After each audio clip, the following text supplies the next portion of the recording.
नमस्कार. काल होता गुरुवार, तर मी गुरुवारची स्वामींना अभिषेक करत होते. तेव्हा बघा काय घडतंय व्हिडिओमध्ये. श्री स्वामी समर्थ, श्री स्वामी समर्थ, श्री स्वामी समर्थ, श्री स्वामी समर्थ. तर मी पाण्यामध्ये रोज तुळशी घालत असते अभिषेक करताना. तर ते तुळशीपत्र स्वामीच्या अशा प्रकारे डोक्यावर बसलं ना की त्यांचा चेहरा ओला होत नव्हता अजिबात. त्यांच्या चेहऱ्यावर पाणी पडत नव्हतं किंवा मी ज्या दुधाने अभिषेक करत होते ते सुद्धा त्यांच्या चेहऱ्यावर जात नव्हतं.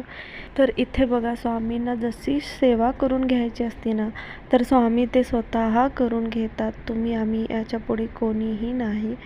तर अभिषेक झालेला आहे इथे. ते बघा, मी पूजा करत आहे. महाराजांना वस्त्र घातले, हार घातला आणि त्यानंतर हा फेटा पण मी घरीच बनवलेला आहे. तुम्हाला कसा वाटला नक्की सांगा. इथे माझी पूजा पूर्ण झालेली आहे.